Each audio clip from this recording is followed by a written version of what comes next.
27 క్షేత్రాలు చిన్న చిన్న రాయి ముక్కల్ని ఒక్క పలకలో పెట్టి ప్రతి ఇంటిలో 27 క్షేత్రాల యొక్క శక్తిని ఉంచాలి. కోట్ల మంది ఉన్నారు భక్తులు, కానీ ఇది 1800 ఉన్నాయట. అందులో నా అదృష్టం ఏంటనంటే, నేను కదలలేకపోయినా 27 గుళ్ళు కదిలి నా దగ్గరికి వచ్చాయనంటే నన్ను అనుగ్రహించినట్టే. ప్రస్తుతం మనతో పాటు పరిపూర్ణానంద స్వామి వారు ఉన్నారు. ఒక్కసారి స్వామివారితో మాట్లాడదాం. కాస్మిక్ ఫ్యూజన్ గురించి స్వామి ఏం చెప్తారో విందాం. స్వామీజీ నమస్తే అండి. ఎలా ఉన్నారు స్వామీజీ? అంత బాగుందమ్మా. స్వామి, కాస్మిక్ ఫ్యూజన్ గురించి మీ దగ్గరకు వచ్చారు, వాళ్ళంతా వినోద్ గారు, మధు గారు, వాళ్ళంతా చేసినటువంటి వర్క్ మొత్తం మీరు విన్నారు. ఒకసారి వాటి ప్రాశస్త్యం గురించి. అసలు ఈ కాస్మిక్ ఫ్యూజన్ ని నేను స్టడీ చేశాను. వినోద్ కానీ తర్వాత మధు, వీళ్ళందరూ చెప్పింది వినడం. అసలు వీళ్ళ తాలూకా ఆలోచన, ఏదైనా ఒక ఆలోచనకి పునాది ఏదో ఉంటుంది, ఎక్కడో ఒక ప్రేరణ ఉంటుంది. ప్రేరణ లేనిదే ఒక ఆలోచన అనేది కలగదు. అండ్ ఆలోచన ప్రేరణ నుంచి వచ్చిన మళ్ళీ ఆలోచన ఎన్నో ప్రేరణల ద్వారా బయటికి వ్యక్తమవుతుంది. సో దీనికి ఫండమెంటల్ ప్రేరణ ఏంటనంటే, మన కాస్మిక్ ఎనర్జీతో నిండి ఉన్నటువంటి క్షేత్రాల్లో, ఆ క్షేత్ర నిర్మాణంలో ఉపయోగపడ్డటువంటి పాషాణాలు అంటే రాళ్ళు ఏవైతే ఉంటాయో, అందులో ఏదో ఒక శక్తి నిక్షిప్తమై ఉంటుంది. ఎందుకంటే అది ఒక గొప్ప కార్యానికి అక్కడ డెడికేట్ అయ్యింది. డెడికేట్ అయినటువంటి ఆ గొప్ప కార్యంలో అది కూడా ఎంతో కొంత శక్తిని ఇముడ్చుకుంది. అలాంటి ఇముడ్చుకున్నటువంటి శక్తివంతమైనటువంటి రాళ్ళు ఎందుకు ప్రాచీన దేవాలయాలకి ఒక వైభవం అని అంటే,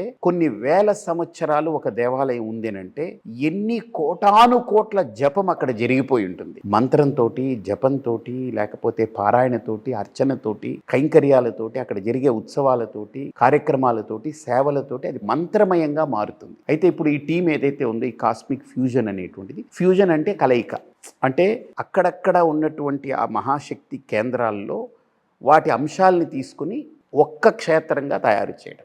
ఎవరైతే మధు కానీ వినోద్ కానీ వీళ్ళే కాకుండా వీళ్ళకి ప్రేరణ కలిగినటువంటి అంశాలు, వీళ్ళని ఇంకా ముందుకు నడిపినటువంటి అంశాలతో ఒక మంచి సంకల్పానికి తెరలేపారు, ఉత్తమమైన సంకల్పానికి తెరలేపారు. అదే నాకు ఈ కాస్మిక్ ఫ్యూజన్ అని నేను అనుకుంటున్నాను. అట్లా ప్రధానంగా 27 క్షేత్రాలు, తిరుపతే కావచ్చు, శ్రీశైలం కావచ్చు, మనకు భద్రాచలం కావచ్చు, ఇలా రకరకాల అన్ని క్షేత్రాల నుంచి, అన్నవరం దగ్గర వాళ్ళ ప్రాచీనమైనటువంటి ఏ సంపద ఉందో ఆ సంపదలో ఏదైతే వాడకంతో పాటు మిగిలిపోయినటువంటి అవశేషాలు ఉంటాయో దాంట్లో ఒక ఎండోమెంట్స్ ద్వారా, లేకపోతే ఆర్కియాలజీ డిపార్ట్మెంట్కి అనుసంధానం అంటే దాని ద్వారా మాట్లాడి వాళ్ళతో అథెంటిక్గా వాళ్ళతో కరస్పాండెన్స్ చేసి వాళ్ళ దగ్గర నుంచి అంగీకార యోగ్యము ఆమోదపత్రం తెచ్చుకొని చిన్న చిన్న రాయి ముక్కల్ని, దాంట్లో శిల ముక్కలని తీసుకుని ఆ టెంపుల్కి ఒక ప్రతీకగా మిషన్తో ఏదో చెక్కేసుకున్నామని కాకుండా అది కూడా చాలా అద్భుతంగా తయారు చేసి 27 క్షేత్రాలని ఒక్క పలకలో పెట్టి ప్రతి ఇంటిలో 27 క్షేత్రాల యొక్క శక్తిని ఉంచాలి అనేటువంటిది ఒక గొప్ప సంకల్పంతో వాళ్ళు ముందుకెళ్ళారు. నిజంగా ఇది ఒక గొప్ప సంకల్పం అని నేను అనుకుంటున్నా. ఇదేదో వాళ్ళకి కలిగిందని నేను అనుకోవట్లేదు. వాళ్ళని నిమిత్తంగా చేసుకుని ఏదో ఒక శక్తి అది వాళ్ళ ద్వారా అది ప్రయాణం చేస్తూ ఉందని నేను అనుకుంటున్నాను. ఇదేదో ఒక డబ్బుకి పరిమితమయ్యో దీని ద్వారా ఏదో సంపాదించేసి గడించాలనే ఆలోచన కూడా కాదు. ఎందుకంటే ఇది నా చేతితో డబ్బిచ్చి తీసుకోగలిగే వస్తువు కాదు, వాళ్ళు డబ్బుకి దీన్ని ఇచ్చి దీన్ని అమ్మగలిగే వస్తువు కాదు. ఇది నమ్మకానికి సంకేతమే కానీ అమ్మకానికి కాదు. కానీ దీని వెనక వాళ్ళ కష్టము, వాళ్ళ వ్యయము, వాళ్ళ యొక్క ప్రయాస, కొన్ని సంవత్సరాలుగా వాళ్ళ యొక్క దీని మీద ఒక రకమైన రీసెర్చ్ జరుగుతూ వెళుతూ, ఒక చిన్న రాయి ముక్కని తీసుకోవాలంటే దానికి ఎన్ని పర్మిషన్లు కావాలి, దానికి ఎన్ని రోజులు చెప్పులు అరిగిపోయేలా తిరగాలి, ఎంతమందిని అంగీకరింపజేయాలి, ఇలాగ అన్నిటికీ అన్ని వ్యయ ప్రయాసాలకు ఓర్చి నిజంగా వాళ్ళ సంకల్పం ఈరోజు ఈ రూపంగా సాకారమైంది. దీంతో పాటు వాళ్ళు చేసినటువంటి మరో అంశం ఏంటనంటే, ఆ దేవాలయము మనకున్నటువంటిది ఈరోజు మనకు ఏదో రాయితో ఇలా కట్టారు, అందంగా కట్టారు, శిల్పాలు ఉన్నాయని అనుకుంటున్నాం. కానీ దీని వెనక ఎంత కష్టము, ఎంత ధనము, ఎన్ని తరాలు దీనికి కృషి చేశాయి, ఎంతమంది అంతరించిపోయారు. సో అలాగనే ఇంత దేవాలయం ఇన్ని వేల సంవత్సరాలుగా ఎలా నిలబడింది అని దాని తాలూకా స్థల పురాణంతో పాటు ఆ క్షేత్ర మాహాత్మ్యాన్ని కూడా అక్కడున్నటువంటి క్షేత్ర పండితులతోటి మాట్లాడించి వాళ్ళు కూడా గ్యాదర్ చేసినటువంటి అద్భుతమైన డేటాని, ప్రతి దేవాలయం వెనక దాని టోటల్ హిస్టరీని ఇక్కడ QR కోడ్ అని ఇచ్చారు. ఇది కూడా ఇప్పుడున్న టెక్నాలజీని చక్కగా ఉపయోగించుకుని మాధ్యమాన్ని, ఆ క్యూఆర్ కోడ్లో వెళ్ళి చూస్తే అండ్ తర్వాత ఆ టెంపుల్ తాలూకా ఇది మనం టైప్ చేస్తే దీంట్లో నుంచి వాళ్ళు ప్రజెంట్ చేసేటువంటిది బహుశా నాకు తెలిసి ఆ దేవాలయం వాళ్ళకు కూడా ఒక వింతలాగా ఓహో ఇందులో ఇంత ఉందా అనిపించేలా చేసుంటారని నేను అనుకుంటున్నా. ఇది ఎలాంటిదేనంటే నా చేతికి ఇప్పుడు మ్యాక్సిమం అయితే 1 కేజీ బరువు ఉండొచ్చు, కానీ 27 దేవాలయాల సముదాయాన్ని ఇప్పుడు నా చేతిలో పెట్టినట్టు. కాబట్టి ఒక అద్భుతమైన ప్రయోగం ఇది, మంచి ప్రయోగం చేశారు వాళ్ళు. ప్రతి ఇంటిని దేవాలయాల సముదాయంగా ఆ శక్తి కేంద్రాల యొక్క శక్తిని ప్రతి ఇంట్లో పెట్టాలనే సంకల్పం మాత్రం నిజంగా దీని వెనక ఏదో ఒక గొప్ప శక్తి డ్రివెన్ చేస్తేనే ఇలాంటి ఒక ఆలోచన వస్తుంది. నేను విన్నది ఏంటనంటే కోట్ల మంది ఉన్నారు భక్తులు, కానీ ఇది 1800 ఉన్నాయట. అందులో నా అదృష్టం ఏంటనంటే నేను కదలలేకపోయినా 27 గుళ్ళు కదిలి నా దగ్గరికి వచ్చాయనంటే నన్ను అనుగ్రహించినట్టే. అంటే నేను ఇంకా చాలా గట్టిగా కదలాలని నాకు ఒక పూర్తినిచ్చినట్టు, అంటే నా కదలిక ఇంకా గట్టిగా ఉండాలనేది నేను అనుకుంటున్నాను. ఇక రెండోది, దీని వెనక వీళ్ళేమీ పెద్ద పండితులు కాదు, పెద్ద విద్వాంసులు కాదు, లేదా శాస్త్రము ఆగమాలు తెలిసిన వ్యక్తులు కారు.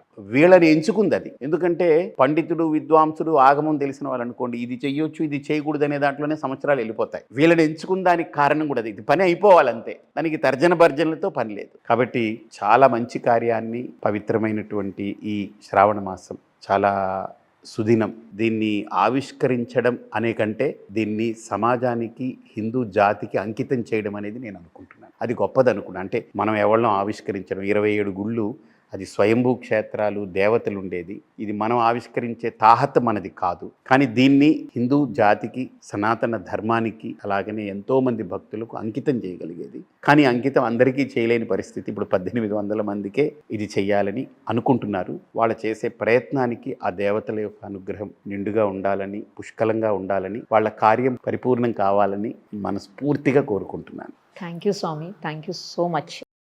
ప్రస్తుతం మనతో పాటు ఉన్నారు ఎండోమెంట్స్ మినిస్టర్ కొండా సురేఖ గారు, అలాగే కొండా మురళి గారి ముద్దుల కూతురు సుస్మిత గారు. నమస్తే అండి. నమస్తే. ఒక్కసారి కాస్మిక్ ఫ్యూజన్ గురించి కొంచెం మీ వర్డ్స్ లో చెప్పండి నాకు. నేను యాక్చువల్లీ నిన్న బయటికి వెళ్ళేసి వచ్చే వరకు నా బెడ్రూమ్ లో బాక్స్ పెట్టారు.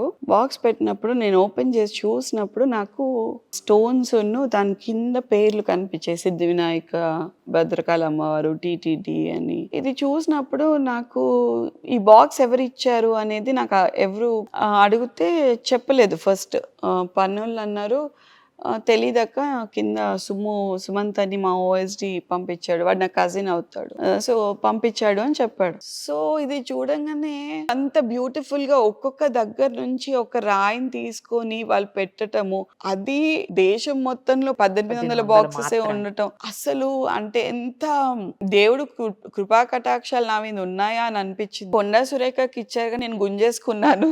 బ్యూటిఫుల్ థింగ్ అండి. ఈ ఆలోచన ఏంటి అసలు, అంత బ్యూటిఫుల్, అంటే తరతరాలుగా మిగిలిపోతుందండి ఆ బాక్స్ మనకి. అంటే నువ్వు ఆ ఆలయంలో ఉన్నా లేకపోయినా ఆలయం నీ ఇంట్లో ఉంది. అది అసలు నాకు అసలు ఎంత హైని ఇచ్చిందంటే, ఎంత పుణ్యం చేసుకుంటే అది రావాలి. అది నిజంగా చెప్తున్నాను. అంటే ఈరోజు అమ్మ దేవాదాయ శాఖకు వండి వచ్చిందా, అది ఎలా వచ్చిందో తెలియదు, కానీ చాలా పుణ్యం చేసుకున్నాను నిరుపమ గారు. మీలాంటి ఒక మంచి పర్సన్ దగ్గరికి, ఆ విలువ తెలిసినటువంటి వ్యక్తి దగ్గరికి ఆ బాక్స్ చేరుకుంది చూడండి. ఆ దేవుళ్ళందరూ బ్లెస్ చేసి మమ్మీకి ఇచ్చినా కూడా మీ దగ్గరికి పంపించినట్టు. ఎగ్జాక్ట్లీ నా రైట్ పర్సన్ మీరని. నా బెడ్రూమ్ లోకి వచ్చిందండి. అంటే ఎగ్జిక్యూటివ్ బాక్సెస్ అన్ని నా బెడ్రూమ్ లోకే వస్తాయి, ఎక్స్క్లూజివ్ ఎగ్జిక్యూటివ్స్ అన్ని నా దగ్గరకు వస్తాయి బేసికలీ. సో మా అమ్మ దగ్గరికి వెళ్ళామన్నమాట. నాకు అనిపించింది ఏదో డెంటిటీ నా దగ్గరికే పంపించింది, నేనే ఓపెన్ చేసేటట్టు చూసింది, నేనే అన్ని చూసుకున్నాను. మళ్ళీ తీసుకొచ్చి మీరు కూడా దేవుడి గదిలో పెట్టుకున్నాను. నేను చెప్పాను కదా, నాకు అసలు చాలా చాలా థ్యాంక్ యూ. ఆ వినోద్ గారికి ఆ ఆలోచన ఏ రకంగా వచ్చిందో, అది అమ్మవారే కల్పించారా, స్వామివారే కల్పించారా, ఎవరు కల్పించారో నాకు తెలీదు.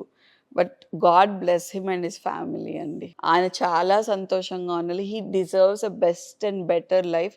మోర్ దెన్ హిమ్ వాళ్ళ పిల్లలకి చాలా పుణ్యం దక్కుతుందండి. సూపర్. అసలు నేను చెప్పలేను, గూస్ బంప్స్ వస్తున్నాయి నాకు. అది కమర్షియల్ గా వెళ్ళినా అన్కమర్షియల్ గా వెళ్ళినా ప్రాబ్లం లేదండి. బట్ అది దైవత్వాన్ని తీసుకొస్తుంది ఒకళ్ళ ఇంటికి అన్నప్పుడు హర్డిల్స్ ఉంటాయి, చేస్తూ ఉంటారు. అది అంటే ఫ్రీగా చేయటానికి వాళ్ళు కూడా కాదు కదండి. ఇప్పుడు కాదు కదా, వాళ్ళు బాక్స్ కి కూడా తయారు కాస్ట్ చేశారు. అవుతుంది, Yeah. ప్యాకింగ్ కి మార్బుల్ మీద పెట్టారు, అది కాస్ట్ అవుతుంది. అది ఏం చేసినా కూడా వాళ్ళ పిల్లలు అయితే ప్రశాంతంగా హ్యాపీగా జీవితాంతం ఉంటారండి. వాళ్ళ మదర్ అండ్ ఫాదర్ చాలా అదృష్టవంతులు, నెక్స్ట్ వాళ్ళ పిల్లలు చాలా అదృష్టవంతులు. Correct. వినోద్ గారు మేబీ ఈజ్ డిజైన్ టు, అంటే ఆయన ఇక్కడ పంపించటం అలా పంపించారేమో, కానీ నేను ఫస్ట్ చెప్పేది ఏంటంటే వాళ్ళ తల్లిదండ్రులు చాలా అదృష్టవంతులు. ఆయన లాంటి వాళ్ళని తీసుకొచ్చారు భూమి మీదకి. చాలా మంది పుడుతూ ఉంటారు, చచ్చిపోతూ ఉంటారండి.